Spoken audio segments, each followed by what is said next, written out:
Hey, Pussy Nut, new little video. Where are the medical videos? So I thought I would do a quick one. Um, as I said in the past, I changed my job, and so I'm kind of not taking a break from medical stuff, but I'm getting my life a little bit back in order. I'm doing a lot of cleanup and everything, so I'm working on another project. But the medical videos are coming. I have one. I'm waiting for it to go on the class.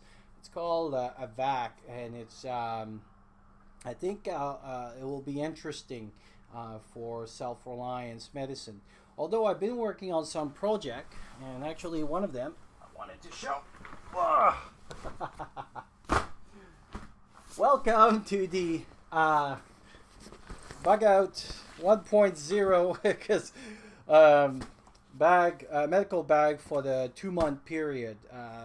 As some of you may know, if you've been following my channel, I don't really do called bug out bag or things like that. I like to classify them by time frame.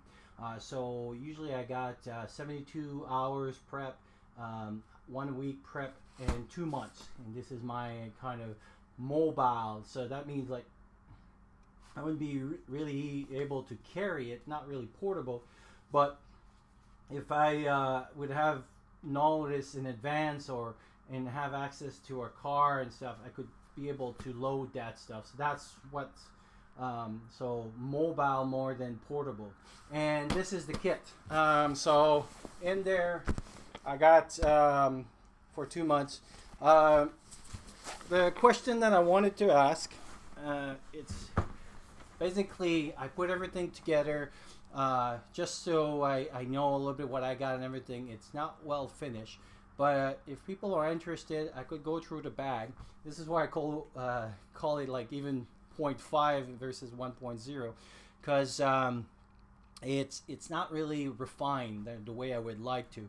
But it's things that accumulated, ideas that I had, concepts, kind of put it all together, and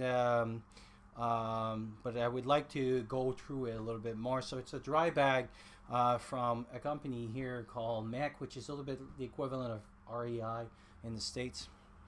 And it's a dry bag, can kind of be carried a little bit like a backpack. It's a 50 liter size, so I'm very happy with it. It's super.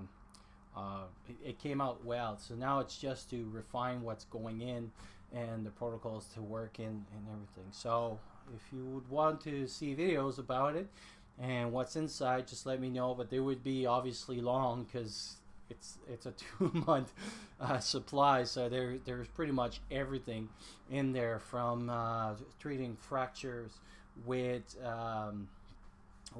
external pins to wound care, to making your own dressings and everything. So it has a lot of capacity, which actually brings me back to kind of an old feud, I guess.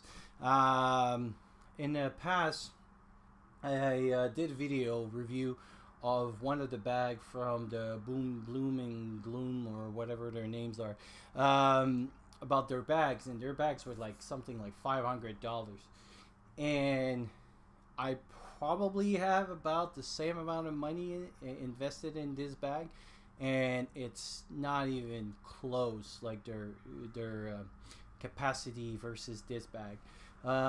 Maybe a little bit more expensive. It's hard to know because it's kind of things that I gather together. But like I said in the video in the past, they spend so much money on their bag to be tactical and everything, to carry stuff, and all they had was pretty much gauze in there, which was pretty much useless.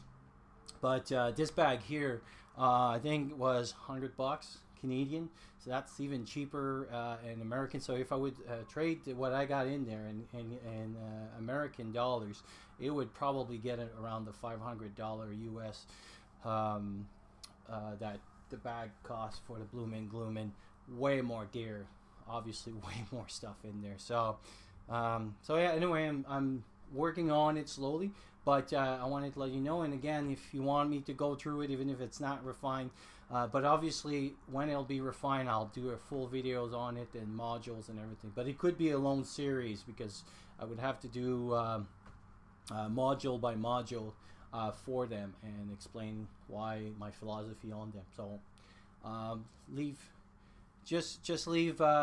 comments down if you want that.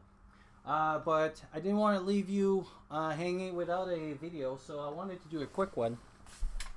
And the one I wanted to do, it's a lot of people don't carry those, and I don't know why. So those are straps when you do spinal boards. If you've ever seen those spinal boards, so people can have those straps on. So they're kind of like wide buckles.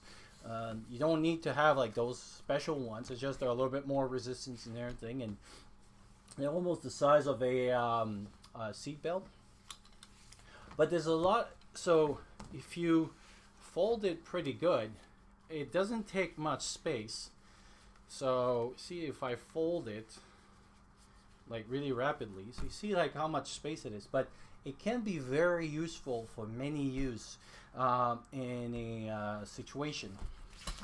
So first, it can be done like a quick support for your arms.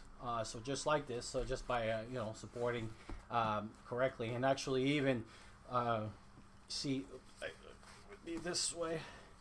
You could even do a full support for the shoulder by by positioning something like this and having like correct distance. So you see I could do like a full shoulder immobilization with this. So again, for the size that it is. Another one that it can be used for transport, because those things are super resistant. So basically you could take someone under the armpit, and instead of dragging them, if you kind of help them, like they can be on your side, and you could attach that. So basically the person would have this, so the unconscious person could have this under their armpit, and you would be able to carry this either like on your head for some support, or just like through your armpit as well, or even pushing it that way, and it would be easier to carry someone like this. Another way that you can use this, and some people don't think about it, we talked about in the past about dislocation for shoulder.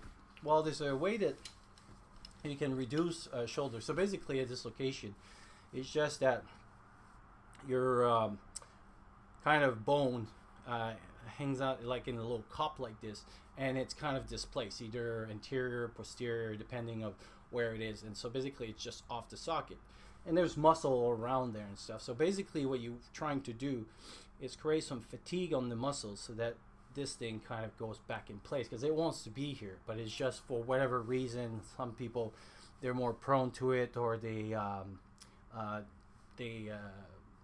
keep dislocating their shoulder and stuff like that. And so if you tire their muscles, it could help a lot.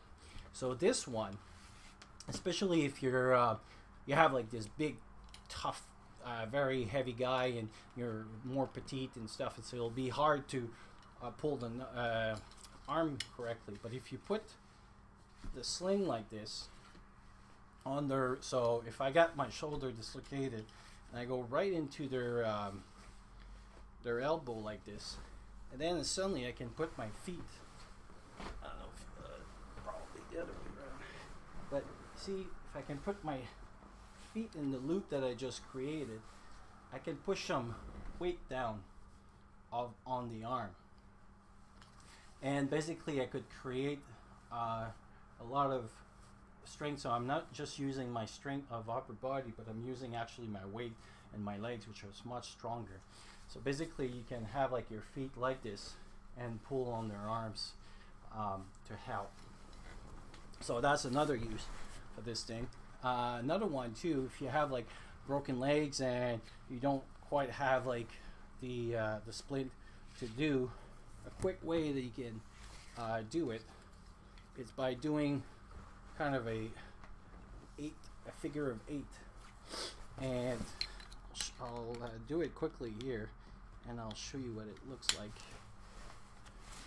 But if you can see, by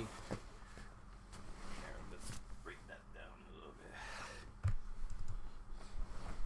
bit. If you see here, by doing at 8, my legs are I tied correctly, and all I need to do is do some padding between the legs here, and all it is basically a loop around the foot and the leg, and now my legs are all tied in. So there's multi-use for a little strap like this. They're not very expensive.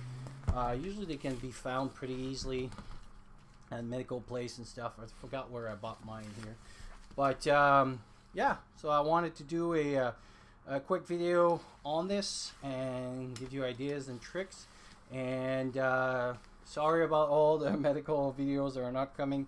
I'm more into the radios right now. I'm doing some cleanup on my my gear, but they're coming. So hopefully I'll be able to do more soon, and I'll talk to you soon.